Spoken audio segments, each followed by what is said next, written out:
Hello, my Mercurial mercenaries. Welcome to the Penultimate.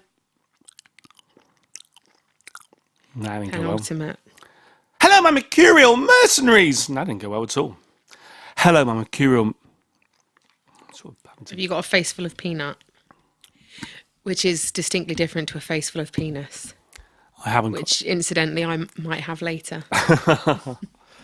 That's not going on. Huh? That's not going on. No, that's just podcast. for you and me. All right. Hello, my Mercurial. I just thought I'd let you record it, so when you play it back post-event, you'll remember how that build-up was. I might call you bluff. I might call you bluff and put it on to the podcast. What would you do about that? I wouldn't do anything about that. Hello, my Mercurial mercenaries. Welcome to the penultimate episode of the 2 Through Review. This week, well, I say this week, we are going to review tonight. Tonight, Matthew, I am going to be The Big Moon. This is an album created by 4 women who like to pull their trousers and pants down and just expose their bare buttocks to the atmosphere. That would be The Big Moon. That would in fact just be 4 moons, because I don't even know that it'd be big moons. Well, they don't look like they're particularly big people. I bet you they've got big arses. If that's what you want. Let me just Google image them, hang on. Because I bet you there'll be a picture of, hang on. The Big Moon, right? The Big Mobile Refrigerated Transport. No! What is wrong with Google at the moment? Holy crap, someone says some stuff about women in the workplace and gets fired, and Google goes to the rat shit. Hang on. Images. Let's have a look at these girls. That's something I haven't done yet. Let's have a look at them. What do they look like? Oh, blimey. Okay.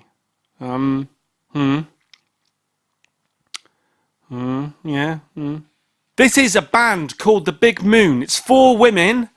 Quite a relatively recently formed band. We're talking about a band that only formed a couple of years ago. And this is their debut album. And it's up for the Mercury Music Prize. They're from London, like most people in England tend to be. They're all from London. Has every single... Hang on, let me think. This is the British. So every album has been British. Has every band this year, every single act, been from London? No, because one of them was from Oxford, because you remarked that that was the Glass same... Animals. Yeah. We have been listening to really rappy albums. We've listened to J Hus, we've listened to Loyal Kana, listened to Kate Tempest, Stormzy. There was something else as well, which was very rappy. What was that? Well, certainly those 4. There's more than that. Singer seems to like wearing Winnie the Pooh t-shirts. That's cool.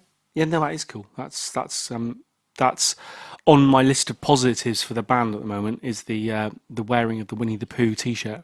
So you mean my Show Me the Sugar t-shirt right now isn't Sampha! enough? Show me the sugar. Show me the sugar. And for the benefit of the listeners, it is a lollipop stick with a candy floss head. Sorry, just messing with the mic stand a bit. For the benefits of the viewers, the listeners rather, the Perfect 10 has a pink candy floss on her right breast, and it's saying "Show me the sugar," which is written on her left breast. And neither of us are currently mooning, but it can be arranged, but then you can't see it, so does it really matter? Sampha, that's what I was trying to say. So J Hus, Loyal Kana, Sampha, Stormzy, Kate Tempest. It was kind of a pleasure, although I'm sure this will spark riots as I say it. It was kind of a pleasure just to hear a band play, finally. Yeah. So this is a girl band, and when we say girl band, we don't mean Spice Girls or All Saints or Eternal or, come on, just so I can, Bewitched, or my favourite one, Girls Aloud, the best one, Girls Aloud. Yeah. Girls Aloud are the best. I know there's, what's the current one with the girl out of Countdown? Little Mix. Little Mix. Carol Vorderman. They're all right, Carol Vorderman. They're all right and everything, but I think Girls Aloud win the war. Yeah, Other girl bands win various battles, but Girls Aloud won the war. But so when we say girl band, say hello, Perfect 10. Hello. So when we say girl band, we don't mean that kind of girl band. We're talking about a band. No, a group of girls who play instruments. Actually play instruments. Now, when I put this album on, I've got to say, I was pretty much transported back to about 1996. This is, to all intents and purposes, I hate that phrase, it's kind of an irrelevant, meaningless, it's just like a gap, it's just a stop gap. It's a filler. It's like saying fuck every other word. It just fucking fills the fucking sentences for no fucking reason. But it's become a fucking rhythmic fucking thing to do. And so, people who say so, I know a few people who say so at the end of every sentence. It's really weird. So they'll talk to you and they'll say about this girl band. So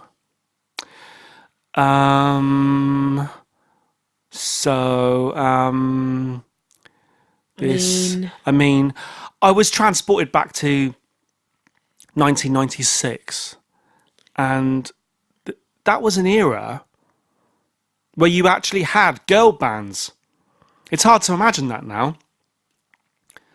Last year's Mercury Prize did have Savages, who I thought were pretty good.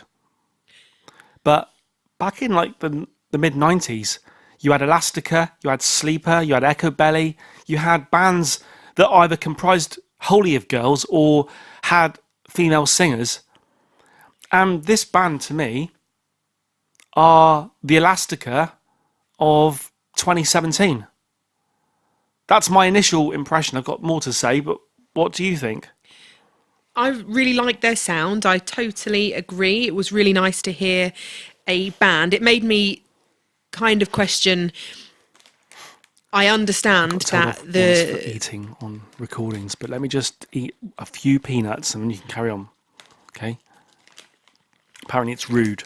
Someone once had a go at me on a video for saying it's very rude to eat and talk, and I was like, I just told him to go fuck himself. It is also That's at times rude. essential to eat, and I'll let you off because it's been a long day already, and if you need to eat, eating's more acceptable than yawning in my presence. All right.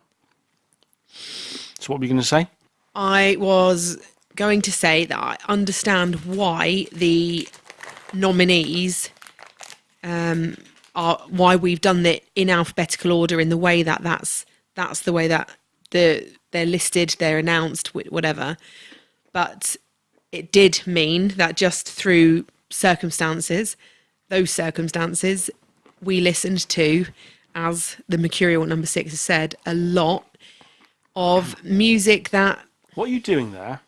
What's that little pile of blue shit? That pile of blue shit is nail polish. Why are you pulling nail polish off? You're supposed to be concentrating on this. It helps me think. Okay. Carry on. I don't know what order I would...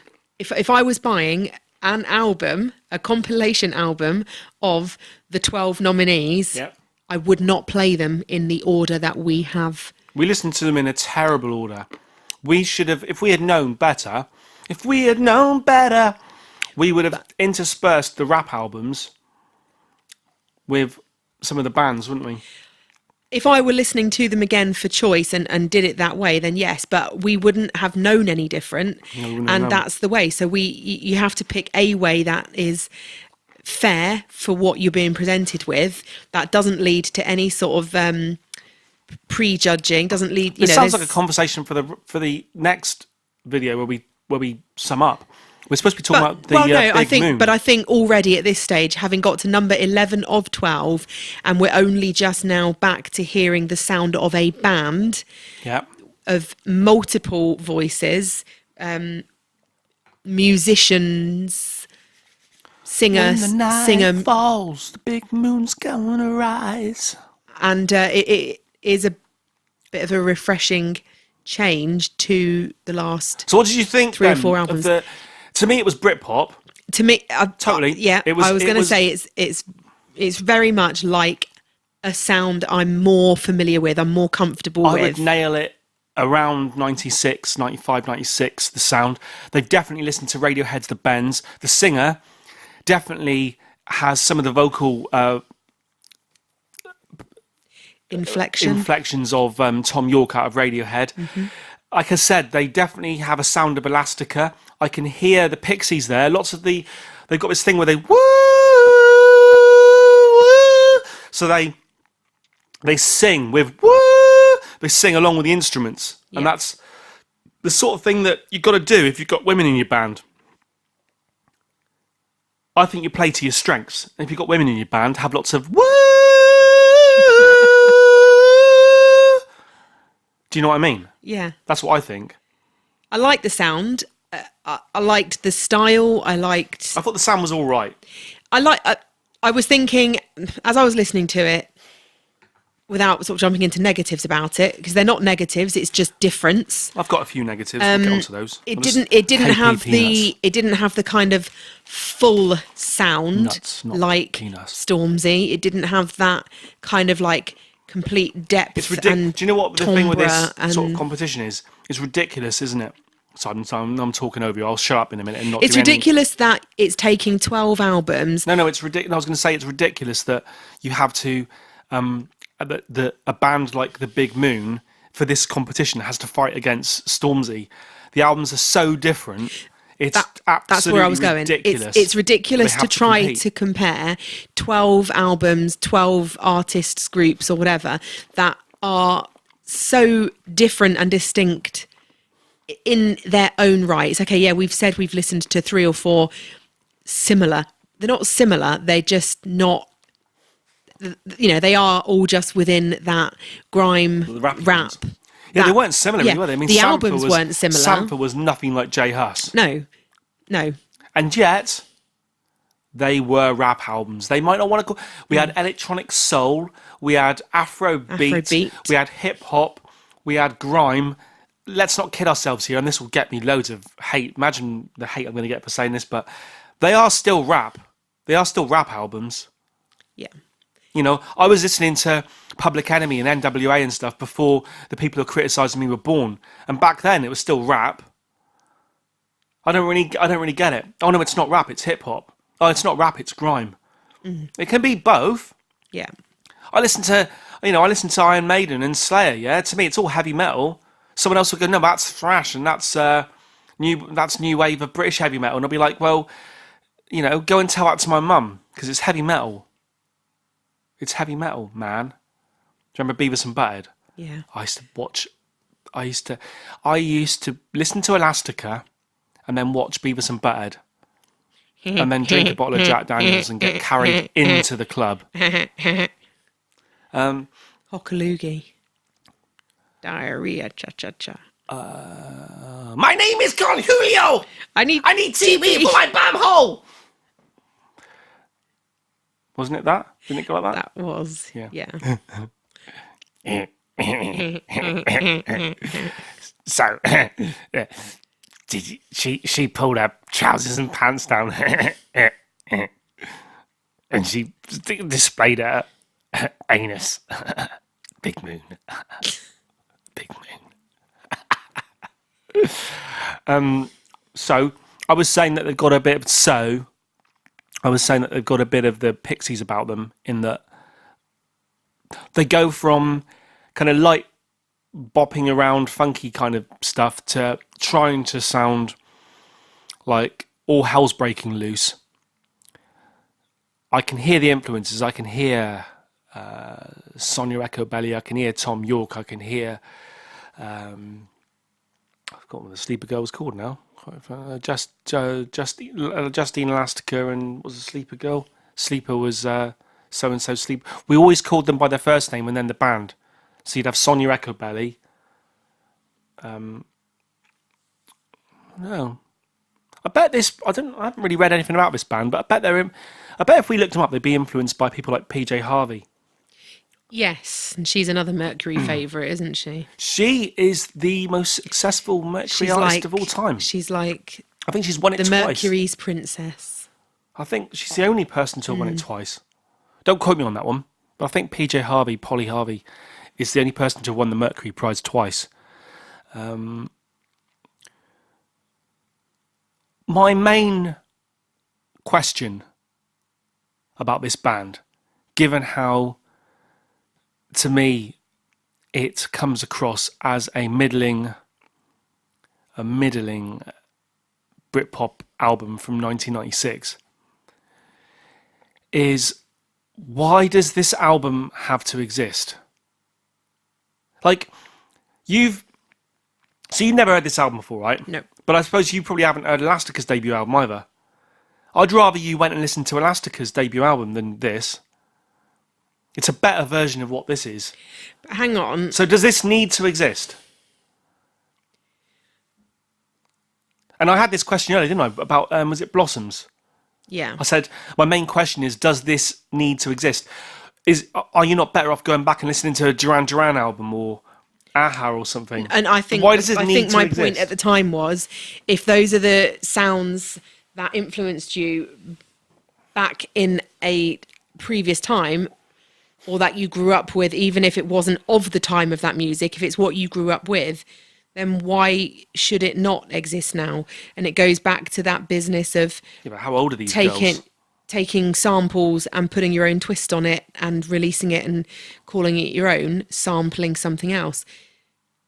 There's nothing wrong with using your influences to colour your style. That's what it is. Maybe we should look them up and see what they say they're influenced by. Are they about 21 years old? Well, you say, I mean, they're not going to have lived through Britpop, are they? They're going to be like, how old are they going to be? It's going to be something ridiculous. They would have been 5 in 96. Yeah, it's going to be something That's my stupid. money.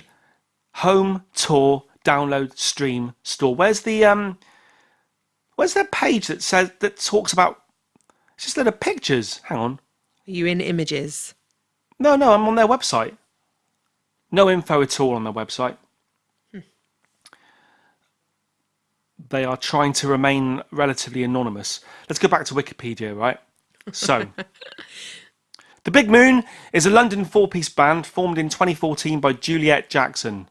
Shamal motherfucker! Their debut album, Love in the Fourth Dimension. Oh, that sounds a bit familiar. Is that like an old disco song or something? Love in the First Degree. Yes, I am. See? Who was that by? Sonia? No. No, not Sonia. Love in the First Degree. Oh, I know. It's coming back to me. It's Love in the First not Degree. Sunita. No, not Sunita. Dun, dun, Love in the First Degree. Yeah. You look that up and I'll carry on reading. Their debut album, Love in the Fourth Dimension, was released on the 6th of April 2017, containing a number of singles, blah, blah, blah. The band is signed to Fiction Records, blah, blah, blah. So, years active, 2014 to the present. I mean, they're basically brand new. Juliet Jackson, Soph, Nathan, Celia Archer, and Fern Ford. The band gained exposure as they went in a co-headline. I don't know who wrote this. I think a fan wrote this and they can't use English. The band gained exposure as they went in a co-headline tour. I suppose you could go in. Oh my goodness. I suppose you could go in. This is my moment to recoil about coincidences. Why? You start reeling off and listing the successful girl bands of the past, and I very nearly said, "Oh, did Bananarama not make your list?" Bananarama were the most successful girl band of all time. Love in the First Degree. What? That was Bananarama. Bananarama. You sure they didn't just cover it? You sure they didn't just cover it?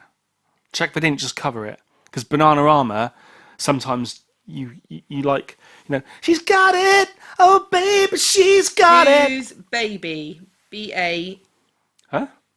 B-A. B.A. Baracus. B-E. Bad attitude. Get on that plane. Big B-A. Big B-E. What? What are you talking about? Capital. It says 1988. Love in the First Degree. What is? Is that definitely their song, is it? Well, I don't know. I'm just reading. There's not a lot on the Wikipedia site. There's not a lot on their own website. No one's ever heard of them. Have you ever heard of them? I've never heard of them. I quite like her shirt that she's wearing in the photograph on Wikipedia. Let's have a look at it. It's a nice blouse. Sorry, I think I just heard. May I say what a smashing blouse It is you're a smashing wearing? blouse. And she's got a nice guitar. I think it's the smashing guitar she's I'll tell you what, there's a bit of wear on the guitar that she's playing. There's a bit of wear on there, suggesting that she's pretty hard. She likes to grapple with wood.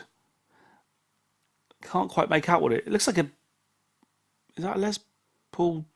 Some sort of Les Paul, a double cut Les Paul. Well, that makes you happy. She's got a Hawaiian shirt on. And she's got a tiara. Actually, the singer's all right. Yeah, quite like that.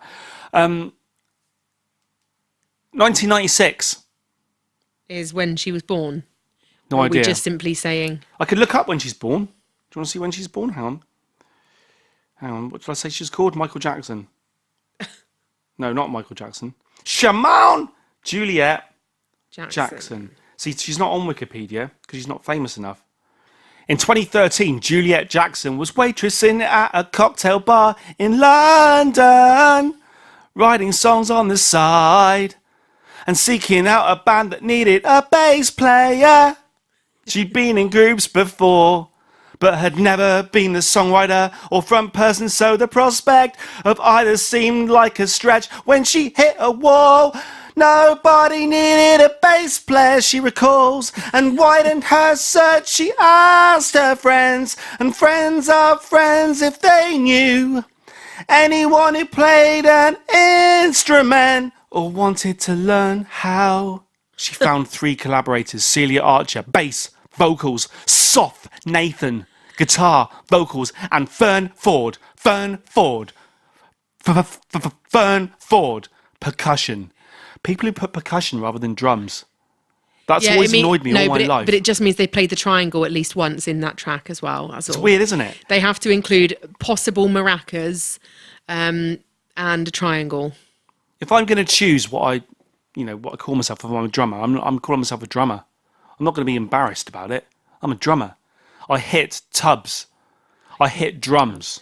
Can I just say how much I enjoyed you reading Wikipedia whilst singing along to Human League? I particularly liked that. Did you? I think that's a style of speaking and singing that you could adopt. It kind of came naturally just because of the first line, because she's worked in a cocktail waitress in a cocktail bar. Yeah, I could see how you got there. That was no surprise to me. It was by accident. That wasn't planned. But it was executed well, I felt. It was executed. It was certainly executed, my mercenaries. So, oh God, I've just done it again. I'm starting to say, because I had a go at people who say so at the end of sentences, I'm now just saying so for no reason. I could have been SEW. I could be ordering you to sew my trousers up. Mm-hmm. Sew a button on my shirt, please. So. You don't have to go. So. Isn't it a name of a Peter Gabriel album? So. I'll take your word on it there. He's got an album called A, an album called an album called If, But, See, So. I think he has. I don't know why you're looking at that. Did you know there's a band called The? And their debut album is called The. So The have an album called The. And then their second album was called The. So The had an album called The. I might have made that up. Do we have anything else to say about the Big Moon? I've got nothing to say about them. Have you got anything to say about them? It's a sound I'm certainly more familiar with. I liked the fact that there was clearly like girls playing their own instruments as well. Yeah, because girls do play their own instruments, apparently. I knew there'd be a comment on that. Yeah. But I think I just mean you didn't mean sexually, did you? No, I didn't. No. I didn't mean anything like that. No, I no, nor do I ever. That's why I always have to say not sexually. It's my catchphrase. You wouldn't know because you never watch my videos. But what I do is I say something slightly risque, are you being served style, and then I say, yeah, I've noticed sexually. A lot, like how Stormzy played with Ed Sheeran, not sexually. Not sexually. Yeah, so you have picked up on it. I've certainly picked up on it, my friend. I don't know for a fact that Stormzy hasn't played with Ed Sheeran, but I would assume not.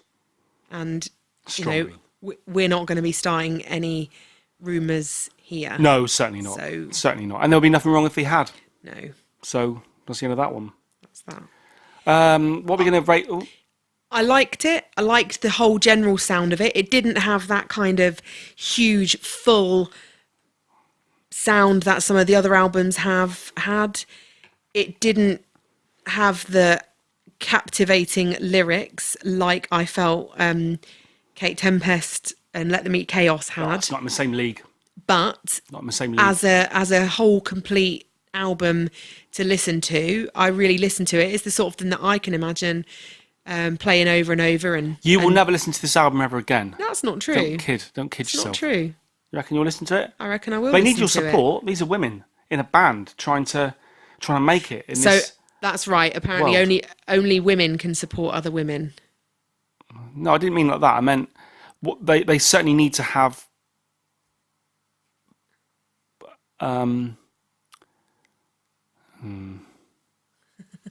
Yeah, all right. I thought this album was all right. It wasn't as good as the Savages album Adore from last year. That was the token women band last year, Savages. This is the token woman band this year, and it's... I didn't even like the Savages that much, but they were slightly better than this, I think. This was quite easy listening. I like and again, this. It's not a negative. That's just a comment on it. My problem with this album is that it made me want... It's a nostalgic album, made me want to reminisce a little bit. But honestly, I'd be better off just going and putting Elastica or Sleeper or something on rather than this. But that would probably upset this band, and I don't mean to, because they are good. You can tell there's talent there, and there's a couple of songs that were pretty catchy. And I have to admit, I haven't given them, all the time in the world. They need all the time in the world, and I haven't given it to them because it's the 2-through review. So I've said so again. Do you know who I blame now? I used to blame the guy on the note. Elgar. It's Elgar. always Elgar. I used to always blame Elgar, but now I blame Peter Gabriel. Yeah. Fuck Peter Gabriel and his so. What do you... I think this album's all right. It's all right. I'm going to put my fist out. I'm going to put my thumb to 9 o'clock position. And I'm going to leave it there. I'll say I'm going to give it a 10 because I liked it. I liked it enough to think I genuinely would bother to seek it out, play it, listen to it again. I like the fact that the girls play their own instruments. I like the fact that it's a girl band, hurrah. And the only things that don't make it score any higher as a comparative score of the 11 listened to so far is, I say it didn't have that huge sound about it. It didn't have some Not of the... everything needs to have a huge sound. No, You can have a very quiet album, but and it can still be good. What I mean by that is some of the albums that we've listened to have had their own atmosphere or their own complete feel about them from the sound. And this one didn't sort of resonate anywhere. It didn't give me anything more in its sound than what it was. Some of the lyrics I picked up on in my very scant listen sounded all right. There was a few rhymes that I was like, you can't rhyme that with that. That's too obvious. But there was a few lines that I quite liked. So I think it's certainly an album that probably if I gave it more of a chance, it could grow on me. However, that's not the rules of this contest. Exactly. So I'm giving it 9 o'clock and you're giving it 10 o'clock. I'm giving it a 10 o'clock. So it gets 9:30 then. No, that doesn't work. Yeah, it does. Yeah, it doesn't really work. It gets it does work. That does work. Yeah, 9:30. So this album gets 9:30. But when What you do the think of Americans that, say? They don't say 9:30. They say something stupid like 30 past the hour or half past the hour or something. I'll have to ask Bill. They say something weird. They've appropriated our language and they fucked around with it. On that... Oh, I nearly said on that bombshell again. Right. Yeah, we're done. We're done. That's the big moon. We're happy. Big moon. Happy, yeah? Over. Over. And